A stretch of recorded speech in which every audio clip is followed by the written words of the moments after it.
Hello friends, आज हमारे channel पे हैं पंकज विजय वर्गीय भाई। ये एक डोमेन इन्वेस्टर हैं, डोमेन में इन्वेस्ट करते हैं। $5 का डोमेन ये $5000 में बेचते हैं। तो आज इस वीडियो में हम सब बात करने वाले हैं डोमेनिंग के ऊपर कि किस तरीके से आप एक 300 रुपए का डोमेन खरीद के उसको 3 लाख, 3.5 लाख, 4 लाख जैसा भी प्राइस बने उस पर आप बेच सकते हैं। तो आज इनसे हम इनकी पूरी स्ट्रेटजीज जानेंगे और इन्होंने बहुत सारे इंडियन बिजनेसेस को हेल्प किया है। उसके बाद भारत सरकार के साथ भी इन्होंने काम किया है और इंडिया को ये रिप्रेजेंट करते हैं जर्मनी में बिजनेस रिलेशनशिप और बहुत सारी ऐसी चीजें हैं जिनके साथ ये काम करते हैं। सो गाइस, अगर आप सबको भी जानना है कि किस तरीके से आप सब भी डोमेन में इन्वेस्ट करें, डोमेन खरीद के उसको महंगे दामों पे बेचें और भाई से कुछ और इनसाइडर स्ट्रेटजीज हम सब जानेंगे। तो अगर आप सबको ये सभी चीजें जाननी है तो आप इस वीडियो को कंप्लीटली लास्ट तक देख सकते हैं।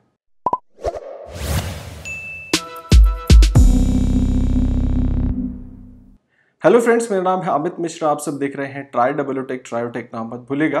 तो फ्रेंड, जैसे कि मैंने बताया, आज हमारे चैनल पे है पंकज विजय वर्गीय भाई। तो वीडियो को स्टार्ट करने से पहले मैं आप सभी से ये बोल देना चाहता हूँ कि अगर आप सब हमारे चैनल पे नए हैं, पहली बार आए हैं, तो आप सब हमारे चैनल को सब्सक्राइब कर सकते हैं, बेल आइकन को भी प्रेस कर दीजिए। वीडियो को लाइक करके आप सब हमें इंस्टाग्राम पे फॉलो कर सकते हैं, डिस्क्रिप्शन में लिंक अवेलेबल है। तो हम पंकज भाई से बोलेंगे कि भाई आप हमारी ऑडियंस को अपना एक क्विक इंट्रोडक्शन दीजिए, अपने बारे में बताइए, आपकी कुछ अचीवमेंट्स, कैसे आपने अपना बिजनेस पूरा सब कुछ स्टार्ट किया। First of all very much thank you Amit, और मुझे खुशी है आपके चैनल पे आके और आपकी ऑडियंस से इंटरेक्ट करके। वैसे तो आपने मेरे बारे में काफ़ी कुछ खुद ही बता दिया है, तो मेरे कुछ ज़्यादा बताने की ज़रूरत नहीं है। जैसा कि आपने बताया, मैं बेसिकली डोमेन इन्वेस्टर हूँ। इसमें हम ये करते हैं कि जो भी करंट में ट्रेंड चल रहा है या जहाँ से भी हमें लगता है कि डोमेन नेम्स, जैसे आप टाइप करते हैं google.com, yahoo.com, ये डोमेन नेम होते हैं और ये मार्केट में काफ़ी ऊंचे दामों पर बिकते हैं अगर सही इसका खरीदार हो तो मैं अपनी पर्सनल कैपेसिटी में इन डोमेन्स को लेता हूं और बेचता हूं। That is called domain investing. मेरी कंपनी का नाम बिटलेवल इंटरनेशनल है। I am the CEO and founder of Bitlevel international. और साथ ही साथ I have been a selected entrepreneur by the government of India, ताकि मैं यूरोप और स्पेशली जर्मनी में जाके दोनों देशों के बीच में बिजनेस रिलेशनशिप्स की पॉसिबिलिटीज को एक्सप्लोर कर सकूं और बढ़ा सकूं।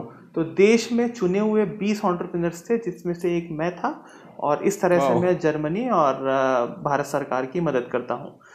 और आपके जो सवाल हो आप बिल्कुल पूछते चलिए अमित। मैं तो पंकज जी, जैसे आपने बताया कि आपका बिजनेस जर्नी कैसे स्टार्ट हुआ, मतलब हाउ यू स्टार्टेड, आपने कैसे, आपको समझ में आया कि नहीं मुझे डोमेन में ही इन्वेस्ट करना है, मुझे और कोई बिजनेस नहीं करना है, आपको ये इसके बारे में कैसे पता चला और आपने इसमें पैसे कैसे इन्वेस्ट करना स्टार्ट किया? देखिए, बहुत अच्छा सवाल है अमित। मैं बेसिकली हूँ तो आईटी फील्ड से ही। So I started my company around 10 years back. 10 साल पहले मैंने अपनी आईटी कंपनी स्टार्ट की थी। तब मुझे चूंकि ज़्यादा नॉलेज नहीं था, ये था कि अपने पैरों पे खड़ा होना है। तो हमने मैंने चीज़ें जो आपकी रन ऑफ द मिल चीज़ें होती है, जैसे वेबसाइट डिज़ाइनिंग और एसईओ और इस तरह की चीज़ों पे मैंने काम करना शुरू किया। मगर जल्दी ही मुझे समझ में आ गया कि इन चीज़ों में इतना पोटेंशियल नहीं है। क्योंकि होता क्या है अमित कि जिस चीज़ में बहुत ज़्यादा कॉमन हो जाती है जो चीज़ें, या जिन चीज़ों में बहुत ज़्यादा कंपटीशन आ जाता है, वो सैचुरेट होने लगती हैं। जब मैंने शुरू किया था तब एक वेबसाइट हम बनाते थे 20,000 रुपये में। उसके बाद थोड़े दिन में 10,000 में आई, उसके बाद 5,000 में लोग बनाने लगे, 2,000 में बनाने लगे, और उसके बाद मैंने आखिरी में तो ये देखने लग गया था कि पोस्टर चिपक रहे थे कि 50 रुपये में वेबसाइट बनवाइए। तो इस तरह की जो चीज़ें, उसने मुझे कहीं ना कहीं मजबूर किया कि मैं लीक से हटकर आउट ऑफ द बॉक्स सोचूं और लीक से हटकर आउट ऑफ द बॉक्स चीज़ें देखूं। तब उन दिनों मैंने खबर पड़ी कि एक डोमेन vacationrentals.com करके था। ये अगर मेरी याददाश्त ठीक है तो शायद $35 मिलियन में बिका था ये। बाप रे। और $35 मिलियन का एक डोमेन अमित। और मैं ये खबर पढ़ के अचंभित हुआ, पर पागल नहीं हुआ। पागल मैं क्या हुआ, पागल मैं जानकर हुआ कि ये डोमेन जिसने भी ओरिजिनली रजिस्टर किया होगा उसने कितने में किया होगा, $8 या $10 में। यहाँ पे जो है मेरी जो है बुद्धि घूम गई कि यार इस तरह की चीजें भी मार्केट में हैं और लोग इस तरह से पैसा बना रहे हैं, तो मैं अभी भी क्यों पुरानी चीजों में अटका हुआ हूँ। उस दिन के बाद से फिर मैंने अपना ध्यान इस पे देना शुरू किया और डोमेनिंग की इंडस्ट्री में मैंने समझना शुरू किया। तो कहीं ना कहीं जो मेरा आईटी का नॉलेज था, जो बैकग्राउंड था, उसने मुझे थोड़ी मदद की और कहीं ना कहीं मेरे पर्सनैलिटी कैरेक्टरिस्टिक से भी ये चीज़ मैच कर गई, क्योंकि मैं थोड़ा सा ऑनेस्टली अगर कहूँ, पता नहीं आपकी ऑडियंस इस तरह की ऑनेस्टली सुनने की आदत है या नहीं, पर मैं थोड़ा सा आलसी बंदा हूँ अमित।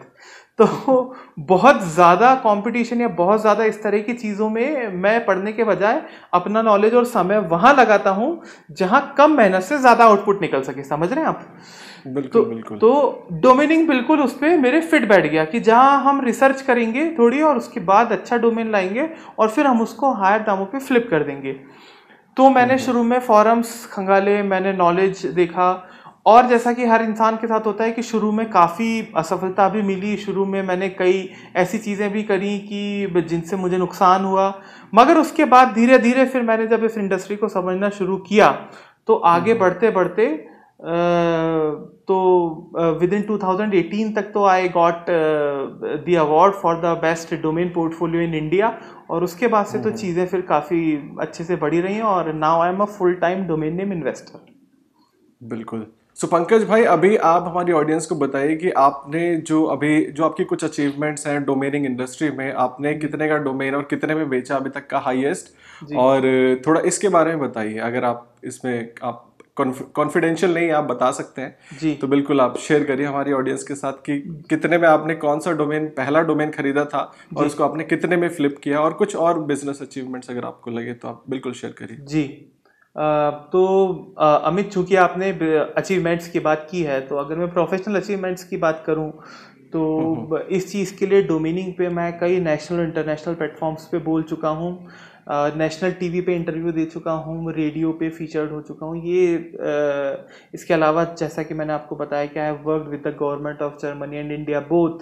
ये तो प्रोफेशनल अचीवमेंट्स हो गए और इससे ज़्यादा बताने में कहीं ना कहीं मुझे भी फिर शर्म आती है कि नहीं बिल्कुल। देखिए, मैंने भी आपको लोकसभा टीवी पे देखा है। मैंने भी आज से 2016 में आपकी लोकसभा पे आपका एक इंटरव्यू आया था, तो तब से मैंने देखा। उसके बाद फिर आप बहुत सारे ऐसे ग्रुप्स में भी एक्टिव हैं जिसमें कि आप डोमेनिंग के बारे में बताते हैं, और बहुत सारे ऐसे इवेंट में आपने एज अ स्पीकर भी गए हैं। तो एक दो इवेंट्स मैंने भी अटेंड किए हैं। जी, माय प्लेजर। तो उसी बेसिस पे मैंने सोचा कि नहीं, आपको अपने चैनल पे लेके आया जाए। तो अभी कुछ डोमेन्स के बारे में अगर बताइए, जैसे कि कौन से डोमेन्स। जी, तो देखिए, हम क्या करते हैं, मेरे काम करने का तरीका ये है कि मैं डोमेन्स रजिस्टर करता हूँ। $5, $6, $8, जो भी .com .in डोमेन्स की जितनी भी रजिस्ट्रेशन प्राइस होती है। उसके बाद मेरी टीम बैठ के उन डोमेन्स के लिए या तो आउटरीच करती हैं, हम उन लोगों को ढूंढते हैं कि किसे इस डोमेन की ज़रूरत हो सकती है, या फिर हम उनको लगा देते हैं फॉर सेल के लिए। एक डोमेन लगा दिया जाता है जिस पर लोग आकर इंक्वायरी कर सकते हैं। अगर हम इसमें कुछ प्रीवियस अचीवमेंट्स और सेल्स की बात करें तो $10,000, $5,000, $4,000, $1,000 की सेल्स रेगुलर होती हैं। मेरी आज तक की सबसे बड़ी सेल $30,000 की रही है, और जो सेल जो मैं डिस्क्लोज कर सकता हूँ, क्योंकि $30,000 वाली सेल NDA में होती है, non disclosure agreement, because buyer नहीं चाहते हैं कि उनके बारे में हम बताएं। तो अभी तक I have yet to see my $1 million sale, but हाँ, छोटी सेल्स हमने काफ़ी करी हैं। और $10,000 की सेल को मैं काफ़ी सारी हुई हैं जिनको मैं अचीवमेंट्स में बता सकता हूं। जैसे एक हमने domain.in बेचा था, moba.in। मैं देखूंगा स्क्रीनशॉट्स निकाल के, अगर मैं आपको दूंगा तो अगर आप वीडियो में डालना चाहें। अगर उसका जैसे नेम क्लियर नहीं होता है, मतलब नाम की जरूरत नहीं है, बट हमको एक फिगर चाहिए कि लाइक आपने जो किया, तो ऑडियंस को एक बेटर अंडरस्टैंडिंग मिलेगी। तो अभी मैं नाम सही थी बता दूंगा सर, मुझे जिस चीज में झिझक नहीं है मैं बिल्कुल बता दूंगा। तो मैंने एक डोमेन माइक्रोसॉफ्ट को बेचा था $10,000 में, फिर अभी 1 महीने पहले $11,000 में एक और सेल हुई है, और उसके भी पहले $9,000 में हुई है। तो इस तरह की $10,000 के फिगर के आसपास की सेल्स बहुत सारी हैं, और अगर आप इनको अचीवमेंट्स में गिनना चाहें तो ये चीज़ें हैं जिनको आप अचीवमेंट्स में ले सकते हैं। और अचीवमेंट्स लोगों को दिखाने और मोटिवेट करने के लिए I try to send you the screenshots. बिल्कुल। तो अभी पंकज भाई हम बात करते हैं कि जैसे अगर किसी को डोमेन इन्वेस्टिंग स्टार्ट करनी है तो उसका क्या बेसिक सिंपल प्रोसेस क्या होगा, कि कैसे उसको कौन से प्लेटफॉर्म पे जाके रिसर्च करना है, कहाँ पे उसको सेल करना है, क्या थोड़ा प्रोसेस होगा, मतलब एक सिंपल अगर आप कुछ 2-3 लाइन में या फिर अपना जो इसको बताना चाहें तो कैसे वो प्रोसेस होगा? देखिए अमित, सबसे पहली बात तो ये है कि domaining is just like another business. तो अगर कोई भी इंसान इसमें आ रहा है तो एक बिजनेस की तरह समझ के आए, लॉटरी की तरह समझ के ना आए।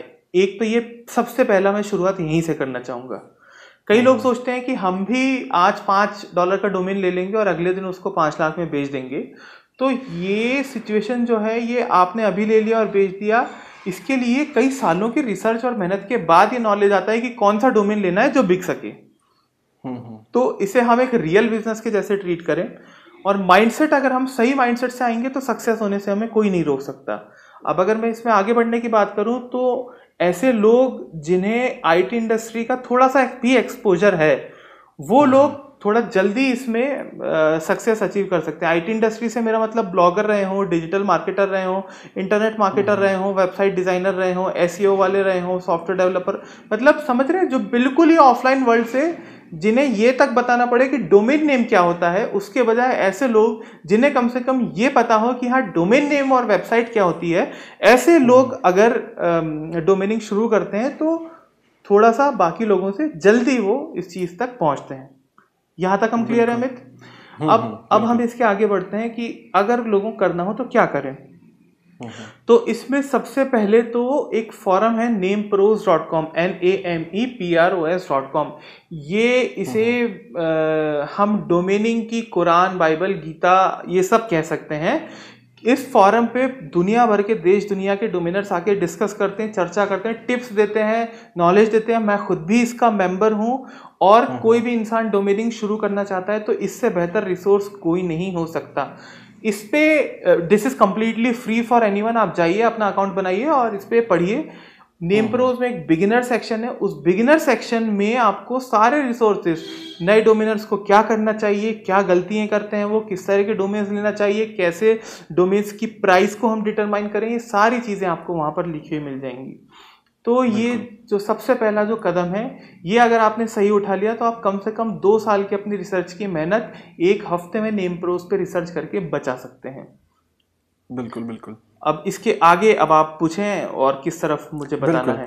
तो वही मैंने, जैसे मेरा नेक्स्ट क्वेश्चन यही होने वाला था कि अगर ये जो नेम प्रोज है ये पेड है या फ्री है, तो आपने बताया कि ये फ्री है, तो इट्स रियली वेरी गुड।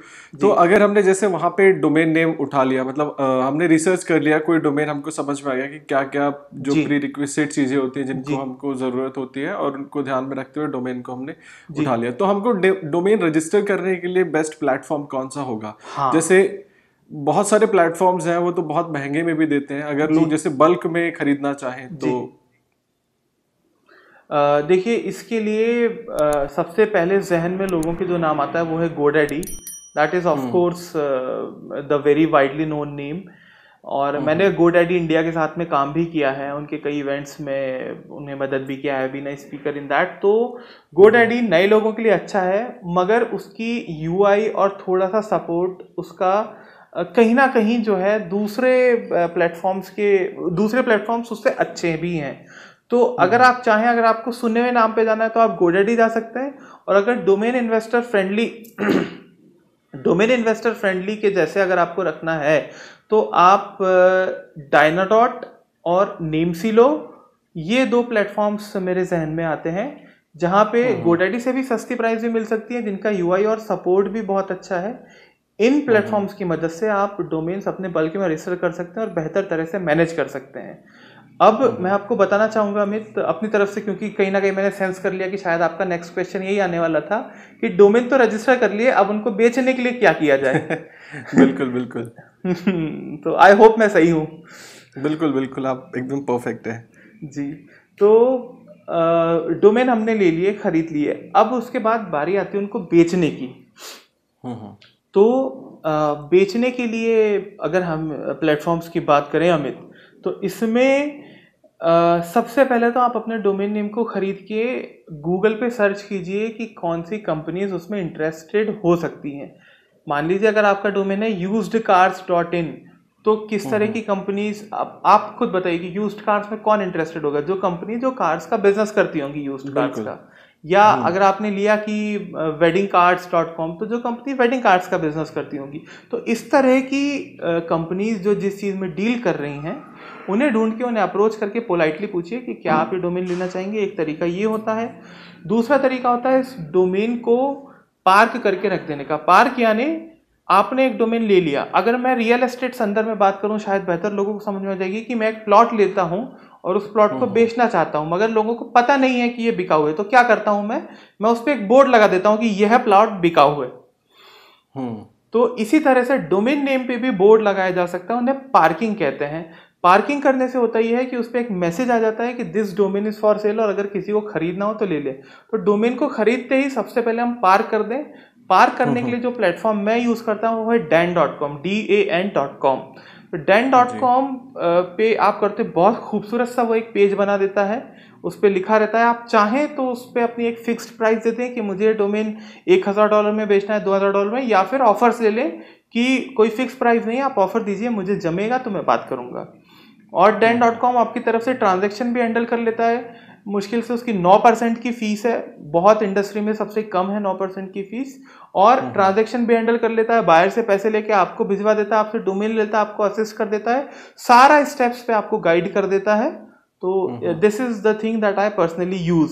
इसके अलावा आप चाहें तो गूगल में सर्च कर सकते हैं कि what are the good domain parking companies, आप उनको भी एक्सप्लोर कर सकते हैं। पर ये चूंकि हम थोड़ा सा कॉम्पैक्ट लेकर चल रहे हैं, तो मेरे ख्याल से समय अभाव के कारण सबके बारे में बताना संभव नहीं होगा, इसलिए मैं जो सिर्फ बेस्ट चीजें उनके बारे में बताता चल रहा हूँ। अभी dan.com पे हमको कोई चार्ज पड़ता है या फिर हम फ्री में लिस्ट कर सकते हैं? ऑफ कोर्स, ये मैं जितनी भी चीजें बता रहा हूँ सब फ्री है। अगर आपका डोमेन बिकता है तो they will charge you 9% commission, अगर बिकता है तो।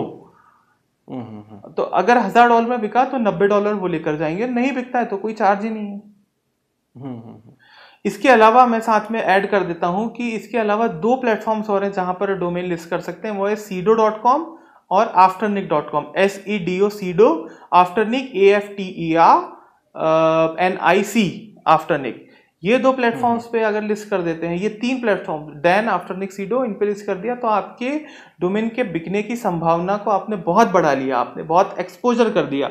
मतलब इसको हम ऐसा कह सकते हैं कि आपने प्लॉट पे बोर्ड भी लगा दिया कि ये प्लॉट बिकाऊ है, आपने ऑनलाइन वेबसाइट्स पर भी डाल दिया कि ये प्लॉट बेचना है, आपने पड़ोसियों को भी कह दिया कि कोई बेचने वाला है तो खरीदने वाला है तो उसको बेचना है। इस तरह से मैक्सिमाइज कर लिया हमने उसके बिकने का पोटेंशियल।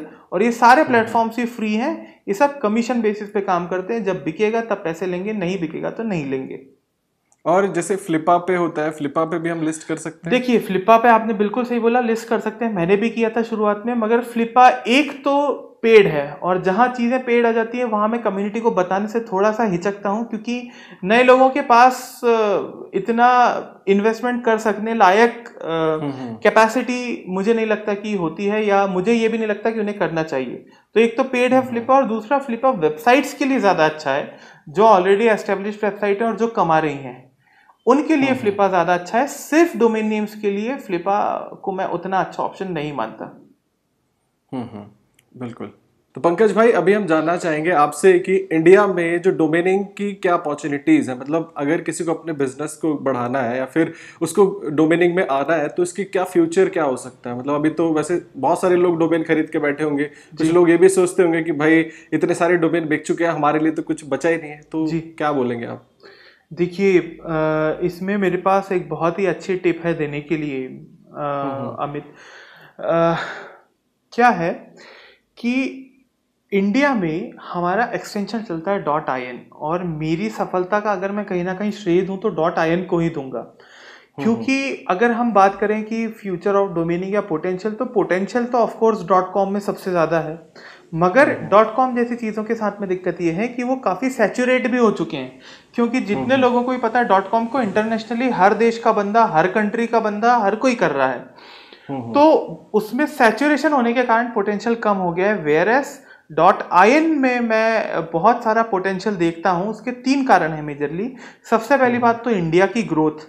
आपने देखा होगा अभी परसों रिलायंस की एजीएम में उन्होंने कितने सारे प्लान्स रिवील किए हैं, इंटरनेट और फाइबर और ब्रॉडबैंड से लेकर बहुत सारी चीजें आने वाली हैं। गूगल और फेसबुक ने जितना इन्वेस्टमेंट किया है जियो में, और जितनी भी इंटरनेशनल कंपनीज हैं वो सब की सब आना चाहती है इंडिया में। क्यों? कहीं ना कहीं उन्हें इंडिया के इंटरनेट में ग्रोथ दिख रही है। एक कंटेंट क्रिएटर होने के नाते मेरे ख्याल से मुझसे बेहतर तो ये बात आप समझते होंगे कि इंडिया में इंटरनेट मार्केट कितना बूम होने वाला है, राइट अमित? बिल्कुल बिल्कुल, एकदम बहुत ज्यादा। मतलब अब हर इंसान यूट्यूब पे आने वाला है, लोग फेसबुक पे आ रहे हैं, लोग वेबसाइट पे आ रहे हैं। सबको अपने डिजिटल आइडेंटिटी की इंपॉर्टेंस पता है, और स्पेशली इस कोविड के टाइम में डिजिटल प्रेजेंस के बारे में तो और ज्यादा अवेयरनेस हुई है। अब अगर हम इन सारी चीजों को क्लब करें तो जितनी ज्यादा डिजिटल प्रेजेंस की जरूरत लगेगी उतनी ज्यादा वेबसाइट्स लगेंगी, और जितनी वेबसाइट्स लगेंगी उतने डोमेन्स की भी जरूरत पड़ेगी। तो इंडिया में अब जिस रफ्तार से बूम आने वाला है इंटरनेट और डिजिटल टेक्नोलॉजीज का, उनमें डोमेन नेम्स भी शामिल है, वो अनपैरेलल्ड होगा। और वो चीज मेरे ख्याल से जो चीज आज से 10 या 20 साल पहले .com में हो चुकी है वैसी होगी, या अगर मैं ये तक कहूं कि उससे भी ज्यादा बड़ा बूम होगा तो शायद कोई अतिशयोक्ति नहीं होगी। तो ये मैं पोटेंशियल देखता हूं इंडिया के इंटरनेट मार्केट में और .in डोमेन्स में। तो इसलिए अगर लोग जो भी शुरू करना चाहते हैं उन्हें मेरी पर्सनल रिकमेंडेशन ये कि .in में वो करना शुरू करें। बहुत कुछ स्कोप है, बहुत अपॉर्चुनिटी है, बहुत पोटेंशियल है, और इंडिया की ग्रोथ के घोड़े पे आप भी सवार हो सकते हैं। तो मौका ना छोड़िए अगर आप ले सकते हैं अभी तो। बिल्कुल देखिए, अभी जैसे और भी बहुत सारे डोमेन्स होते हैं .pro, .co या फिर .xyz, तो ये सब डोमेन्स भी लेना जरूरी है। जैसे कुछ लोग EMD के पीछे भागते हैं जी, तो अगर किसी के पास समथिंग फॉर एग्जांपल एक abc.com या फिर कोई और है प्रो है जी, तो अगर वो XYZ या फिर और भी बहुत सारे आने लग गए हैं, तो गुरु दुनिया भर का, तो इन सब EMD को ध्यान में रखते हुए क्या हमें इन सभी एक्सटेंशन पे भी जाना चाहिए? देखिए, मैं अगर अपना पर्सनल आपको सुझाव दूं तो मैं इन डोमेन्स में काम नहीं करता, और मैं नए लोगों को भी इनसे थोड़ा सा दूर रहने की सलाह दूंगा, क्योंकि इसमें सेल एक तो बहुत मुश्किल से होती है। जो नया एंड यूजर बिल्कुल उसको उसी डोमेन में चाहिए और वो एक्सटेंशन जम जाए तो सेल होती है। अदरवाइज ये जो नए एक्सटेंशन 2000 के करीब एक्सटेंशन निकल गए हैं, ये जो एक्सटेंशंस हैं इसमें बहुत ज्यादा मैं जाने की ना तो सलाह देता हूँ ना खुद करता हूँ। अब इसमें एक बंदे के दिमाग में ये भी होगा कि यार इंडिया में .in डोमेन हम बेचने की कोशिश करेंगे, बट .in तो इंडिया में, मतलब इंडिया के पास इतना पैसा होता है लोगों के पास कि वो इतने महंगे डोमेन खरीदें .in? क्या लगता है? एग्जैक्टली इस क्वेश्चन के दो आंसर हैं। सबसे पहला आंसर तो ये है कि हाँ, इंडिया के लोगों के पास भी पैसा होता है, और जो मैंने अपने प्रीवियस स्टेटमेंट में आपको बताया कि बात अभी के पैसे की नहीं है, बात है फ्यूचर पोटेंशियल की। जब लोग डिजिटल जैसे जैसे होने को जितना अच्छे से समझेंगे, डिजिटल होने की इंपॉर्टेंस को, अभी जब हम प्लॉट इंडिया में छोटी छोटी जगहों, मतलब छोटे छोटे प्लॉट्स जो अच्छी जगहों पर हैं करोड़ों में बिकते हैं, तब ये सवाल हम क्यों नहीं पूछते कि इंडिया के लोगों के पास पैसा है? पैसा तो है, इसका मतलब अमित, है ना? बिल्कुल बिल्कुल। समझ इतनी सी है कि वो पैसे को क्या वो डिजिटल चीजों पे लगाने के लिए पैसा है या नहीं है। तो इस क्वेश्चन का पहला आंसर है कि हाँ पैसा है। दूसरा आंसर है कि जितना है उससे भी ज्यादा होगा।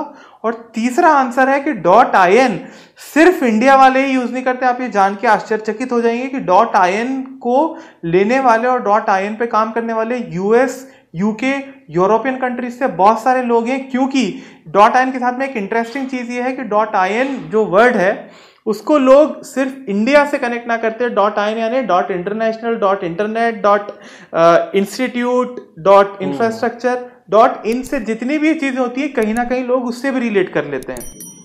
बिल्कुल, ये बहुत अच्छी चीज है। और छोटा सा उसमें एक डोमेन हैक्स भी बनते हैं। डोमेन हैक्स यानी जैसे bitco, BITCO.in, ठीक है। तो कॉइन या जितने भी वर्ड्स .in से एंड होते हैं, जैसे कॉइन, ठीक है, कम इन, इस तरह की जितनी भी चीजें होती है, तो .in जहां पे भी एंड में लगता है वहां पे ये यूज में आता है, और जहां ये यूज आ गया वहां कंट्री का कोई सवाल ही नहीं रह गया। बिल्कुल बिल्कुल।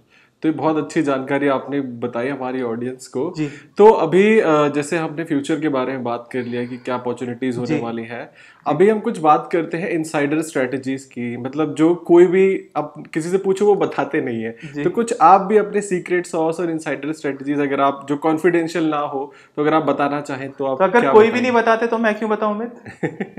बिल्कुल, बट फिर भी अगर वो बताने लायक नहीं, हो ऐसा नहीं जितना। है। मैंने जैसा आपको पहले भी बता चुका हूँ कि I believe in the free flow of information. और मैं जहाँ भी जाता हूँ अपने वेबिनार्स में, लेक्चर्स में, कॉलेजेस में, इंस्टीट्यूट्स में, जहाँ पे भी डिलीवर करता हूँ, वहाँ मैं आराम से जितनी भी चीज़ मुझे बता सकता हूँ मैं बताता हूँ, क्योंकि डोमेनिक की खूबसूरती है कि यहाँ कोई किसी का कॉम्पिटिटर नहीं है। तो अगर मेरे बताने से कोई इंसान सफल भी हो गया तो वो मेरे से कुछ लेकर नहीं चला जाएगा। तो इन स्ट्रेटजीज में सबसे पहले शामिल है अपने डोमेन को अमित आफ्टरनिक और सीडो पे लगाना। पर ये बात मैं बता चुका हूँ।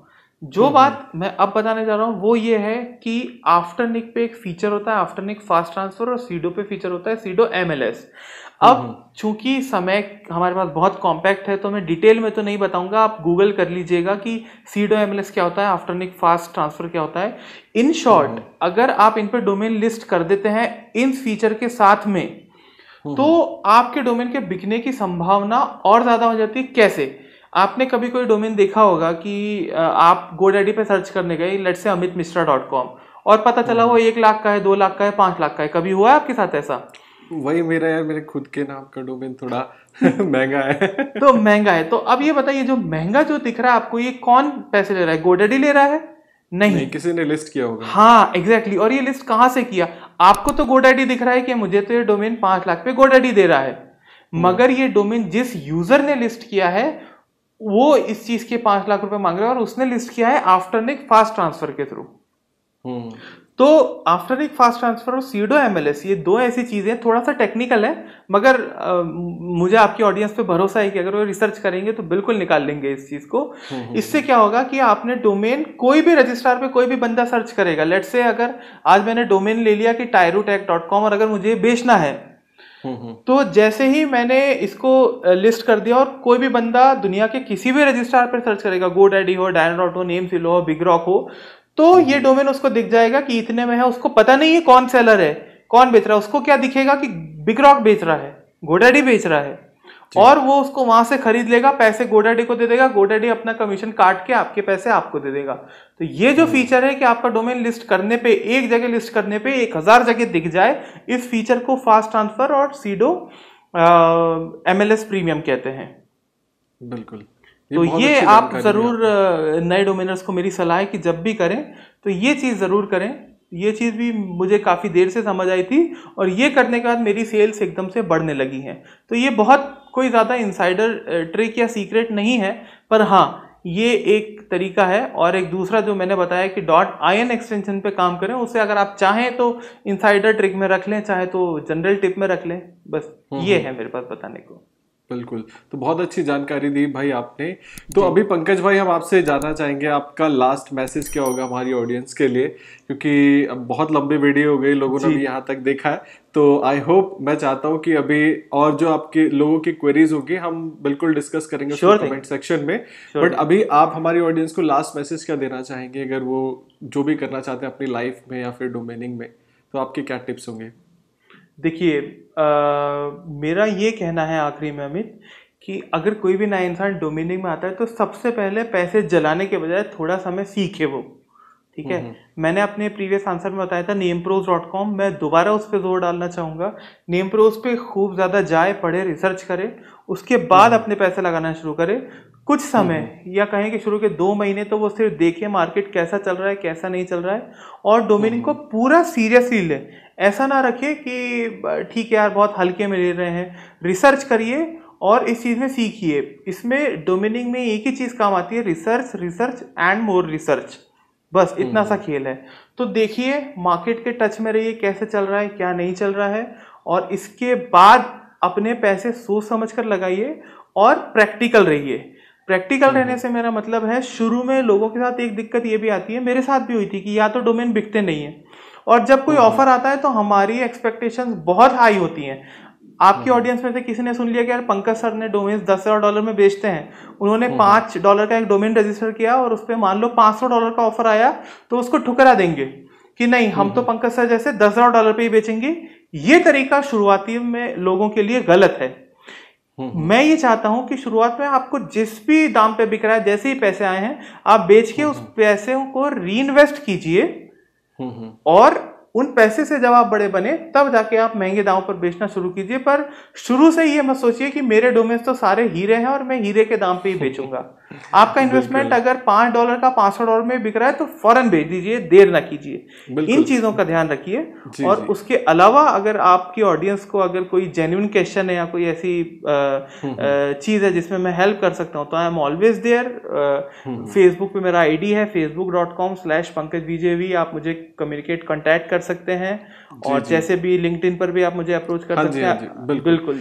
तो अभी जाते जाते हमने मतलब वो जो बहुत ही मेजर क्वेश्चन था कि आपके पोर्टफोलियो में कितने सारे डोमेन्स हैं, वो तो हमने बात ही नहीं की। तो आप जल्दी से बता दीजिए कि अभी आपके पोर्टफोलियो में कितने सारे डोमेन्स हैं। जी, मेरे करंट पोर्टफोलियो में भी 14,000 डोमेन्स हैं। बाप रे, इसको आप मतलब मैनेज कैसे करते होगे? रिन्यू कराने में तो बहुत ज्यादा कॉस्ट आता होगा ना आपको। तो देखिए, मेरी टीम है 4 लोगों की जो सिर्फ ये करती है, डोमेन नेम्स को ही मैनेज करती है। और बाकी मेरा प्रयास ये होता है कि मैं अपने सारे डोमेन्स को विद इन फर्स्ट ईयर बेच दूं।